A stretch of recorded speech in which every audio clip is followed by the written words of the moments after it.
Hey, what's up, y'all? Haven't made a video in a long time. Um, yeah, I don't know where to start. I'm currently stationed in Korea. Been here since August of 2013, and it's May 2014. So I'll be leaving here, going to Japan, Okinawa, Kadena, um, in August or September. I think I'm extending until September. But yeah, I haven't made a video in a long time, so I just thought that I should update you guys on the status of my life, my living. Um, Currently, we are in an exercise. When I first got to Korea, I had this whole horrible impression of what I thought it would be, based off of what people told me. Um, they said that we would be mocked here all the time. It sucks, yada yada yada, blah blah blah blah blah. But that's not true. Korea is actually fun. It's all of what you make it. It's all about what you make it. So I've met some amazing people here,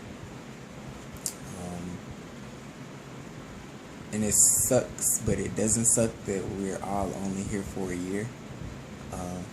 Because you meet some great people, and then it's time for you to leave.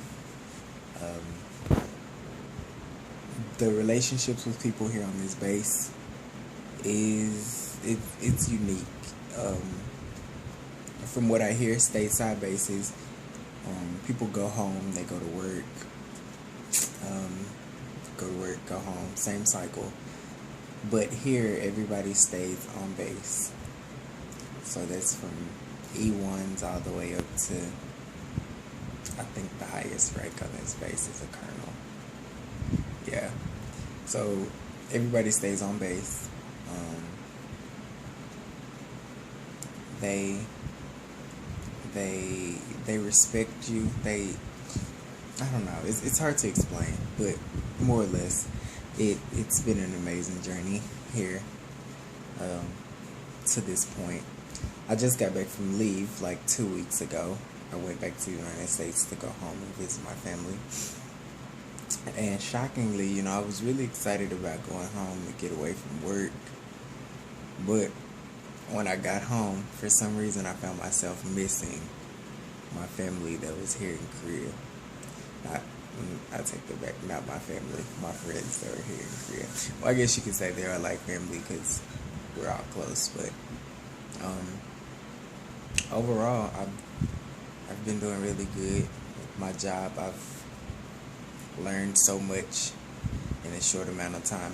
It's just like they threw me in the job, knocked my CDCs out of the way, did amazing on those, highest score in my flight, turn up. Then after I finished those, I was back to where I am now, learning, getting better at my job, learning more responsibility. My advice for anybody, I believe the majority of the people that joined around the time I've joined are already at their first duty stations. But for anybody that's coming into the Air Force, make sure that when you guys get to your first duty station, you go above what's expected for you. Self-educate yourself on your job. So don't ask, I'm not saying it's wrong to ask questions, but it'll be best if you research it your own, and discover the answers, the problems on your own. That way, when they do look at you, they see like, well, damn, he did it on his own. He's only a airman, A1C, whatever you are. Also, another thing is when I just said to go above what's expected for you. Majority of us are A1Cs, but we do have a few airmen.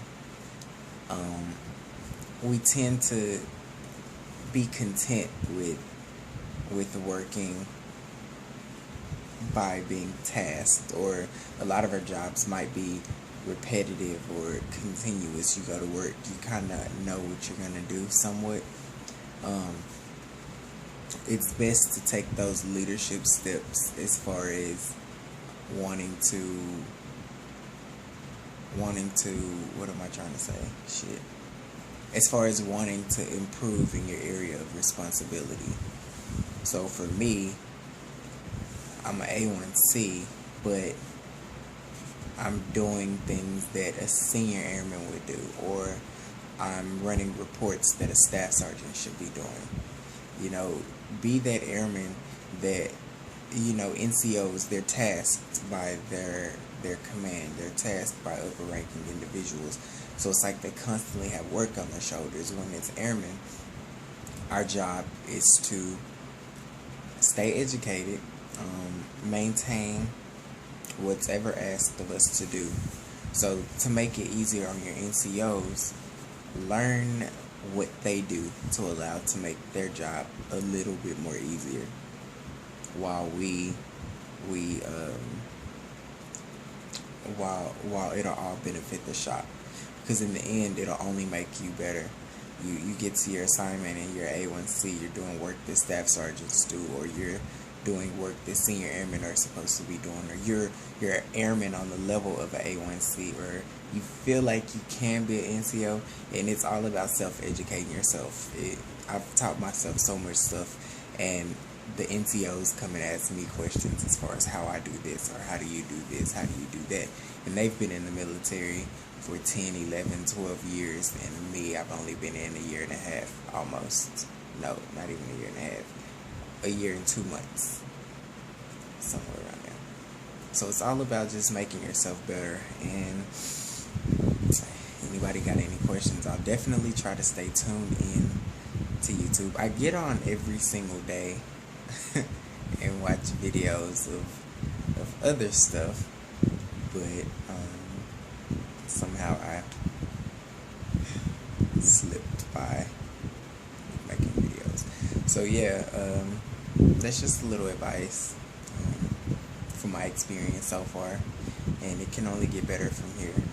Just stay out of trouble. The Air Force is a door full of opportunity, and all you have to do is just go out and get it. It's always there for you.